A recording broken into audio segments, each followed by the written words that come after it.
chapter 9. So let's jump right into it. In the last chapter, Malika cut her hair. Sorry if I'm stumbling a lot. I've been really busy, so I apologize. And I'm kind of in a rush. But anyway, Malika cut her hair in the last chapter, so let's see how everybody takes to that.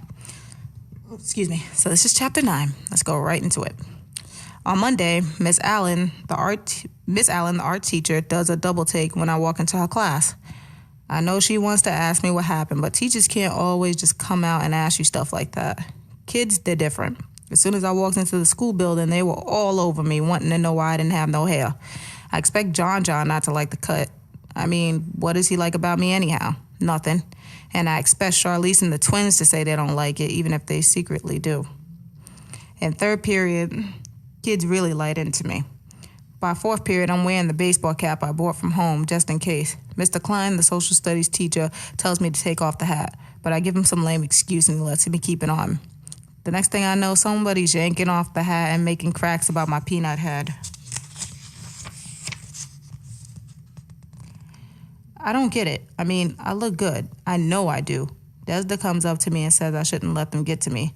I'll tell her I'll check her later. I go to the bathroom. Nobody's in there yet. I look in the mirror and start crying. You know, Malika, I hear myself say, you can glue on some hair, paint yourself white, come to school wearing a leather coat down to your toes, and somebody will still say something mean to hurt your feelings. That's how it goes at the school. I walk around that bathroom, trying to think of what to do. I start reading some of the stuff on the walls. Sean, worm forever. Wash me. If you like school, you stupid.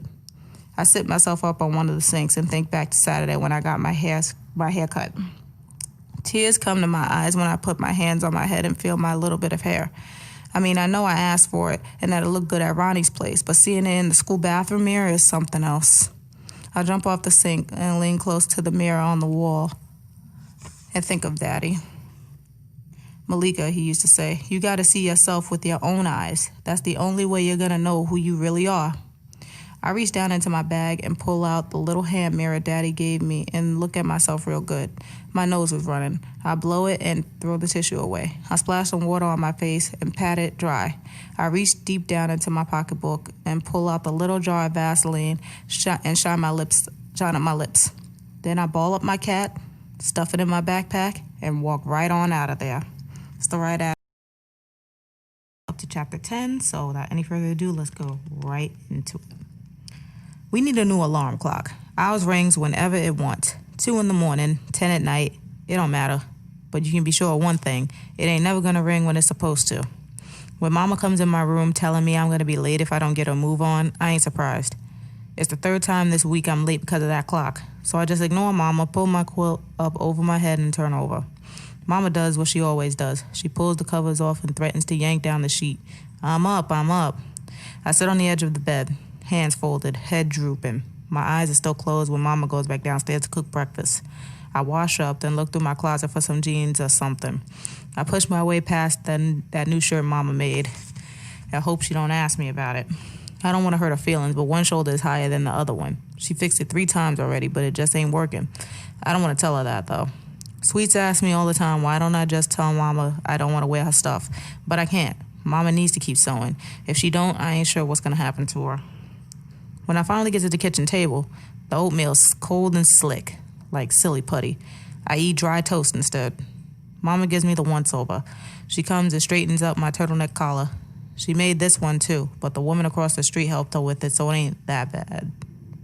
Well, so it ain't so bad. Mama is dressed in a blue uniform. Today she got herself some different kind of tea. It smells more like chicken noodle soup to me. She's stirring it, but not drinking it. I kiss her quick on the side of the head. She don't even notice. She's eyeing the newspaper like she does every morning. 2 newspapers are spread wide open on the kitchen table. Every once in a while, the pages slide onto the floor or get greasy from some eggs or bacon Mama eats while she's reading. Mama's always got to know what's happening in the stock market. She sews my clothes to save money so that she can play the stocks. She thinks we'll be rich one day, but she never invests in any money. By the time she gets a few $100s saved up here and there, the pipes start leaking or the roof needs fixing.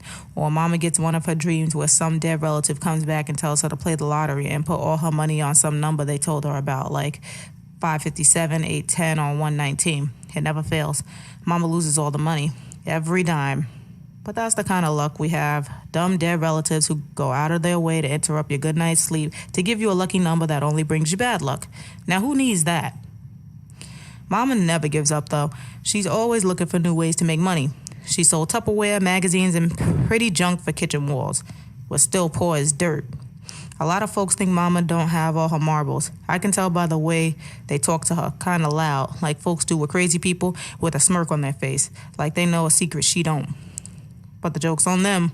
Mama's the smartest person in the world. She's a math whiz and can add numbers faster than anybody I know. Sometimes she embarrasses me. She's the type of woman that will put down her groceries and jump rope with 8-year-old kids on the street. She would play stickball with the boys in the neighborhood and argue with the winos on the corner over who's going to win the next election. Sometimes my friends laugh at Mama, but when I start to complain, Sweets and them tell me to shut up. They know, like I do, ain't no one in the neighborhood got a heart bigger than my mama. I blow a kiss to Mama, and I rush past her and head for school. She says in the only French she knows, "Je t'aime, ma petite." I love you, my little one. And then she goes back to her stocks. I hear her mumbling something about General Electric stock falling 20 points. I have no idea what that means. Ain't sure Mama does neither. 11 now, so we are going to jump right into it. So without any further ado, here is chapter 11 of The Skin I'm In. McClinton Middle School ain't the kind of place where you want the lunch ladies mad at you. No matter how bad the food looks or smells, you best keep your mouth shut. If you don't, you can end up with hair in your spaghetti, pencil shavings in your pizza, pepper in your milk. But something's gotten into Charlize today. She acts like them lunch ladies won't cause her no trouble. When she goes through the line, she says the hamburgers look like burnt dog doo-doo. Ms. Brown, the lunch lady who's serving, don't say nothing. She just clears her throat and runs her hands through her short gray hair. By the time Charlize gets out of the line, there it is. Lettuce in her milk. Dried up food on her fork. Something indescribable on her hamburger bun. Me and her can't figure out what it is, but we think it used to be alive. I bring my own lunch from home, and I tell Char she can have it. Today, I got a bologna sandwich. Char don't want no part of it. She slams her lunch tray down on the table. The whole place gets quiet. They better give me some decent food, she yells loud enough for the other lunch ladies to hear. Miss Brown just keeps stirring peas and wiping sweat. Move out of my way, Char says to a girl sitting at the table. She don't even give the girl a chance to move before she flicks a handful of them greasy rock-hard peas in her face, then dares her to say something about it. The girl knows what's good for her. She wipes the slimy pea juice off her chin and moves on. Serves you right, Shaw says, drying her wet hands on my backpack. Next time, she'll get out of my way before I ask. They gonna give me what I paid for, Shaw says. She shoves her lunch tray at me so fast, it almost slides off the table. Take it back, Malika. Tell him I want another plate. Now. I look at Charlize like she's crazy. They won't take it from me. You know that, Char, I say in a dry, shaky voice.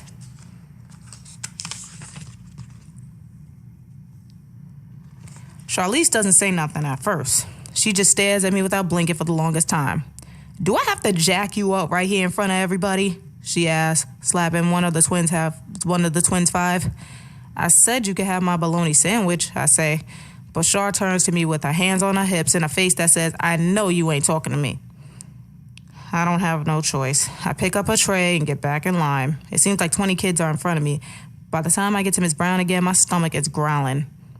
Miss Brown ain't smiling one little bit when she sees Char's tray. I tell her what the problem is. She says she'll take back the food, only not from me. Char starts yelling at me from way back in the lunchroom. Everybody can hear her. A teacher tells her to shut up, but the teacher can't make Char's eyes stop digging into me. Miss Brown cuts me a break and starts throwing the old food in the trash. I stop her when she gets to the hamburger bun with that stuff on top. Leave it, I say quietly. She looks like she wants to say something else. Then she waves her hand at me, looks at the kid in the line after me and says, next. Char's yelling, hurry up, Malika. I take the tray with the same old hamburger bun on it over to the side of the cafeteria where the ketchup and mustard packs are. I scrape the yuck off the top of the bun and smear it on top of Char's hamburger. Then I squeeze ketchup and mustard on the meat and take the whole thing to Char. Shaw snatches the tray out of my hand. She opens up the hamburger bun and picks up the meat. She puts it to her nose and sniffs it like she does to all of her food. Then she drops the burger back on the bun and covers it with the other piece of bread. What? You think she's spitting it? Raina asks. Please, just eat so we can go. Shaw laughs and takes a big bite. Get lost, Malika, she says with her mouth full. I don't ask no questions. I pick up my lunch bag and head for another table with this big grin on my face. Desda is over in the corner by herself, so I go and sit with her. As soon as I get there, my sandwich falls out of the paper bag and onto the floor. Mama loves salad oil. She thinks it's good for your heart. Sometimes, like today, she gets a little heavy-handed with it, and it leaks all over the place. Desda leans down and picks up my sandwich and hands it to me. I wipe off the cellophane with the tissue, unwrap it, and start eating. While my mouth is stuffed with bologna and bread, Caleb comes over and starts telling me how good I look. Oil is oozing out the sides of my mouth as quick as I can wipe it off. Caleb doesn't seem to notice. He just keeps right on talking. I need to talk to you, Malika, he says, taking a napkin and wiping some oil off my chin. I tell Caleb I've got to talk to him some other time, that me and Desda are going over homework right now. He says he'll talk to me later and heads out of the lunchroom. Charlize stops him before he goes. She's all up in his face. He doesn't pay her no mind. He just keeps on stepping. Sometimes I can't help but wonder if Charlize wants Caleb because she knows he wants me.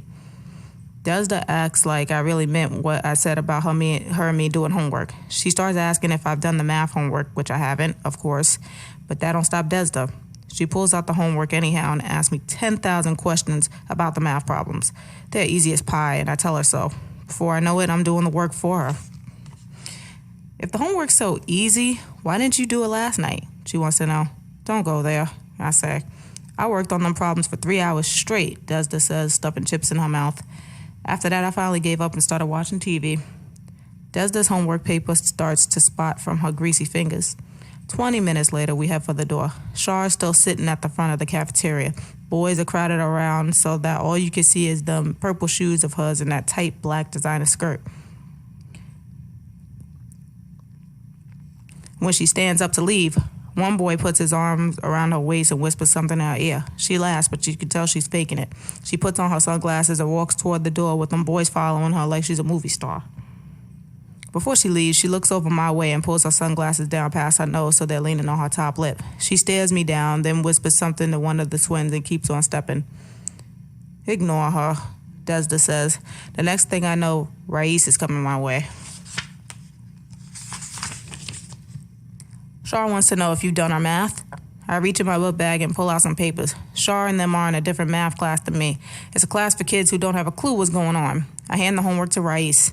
I didn't have the time to do the social studies, I say, lying through my teeth. The social studies paper is still in my bag. It's the first time I don't give Shar what she's asked for. Did you do mine and my sister's? Rais wants to know. I hand the other math papers to her. As we leave the lunchroom, Desda says I shouldn't do nothing for them. Yeah, right, I say.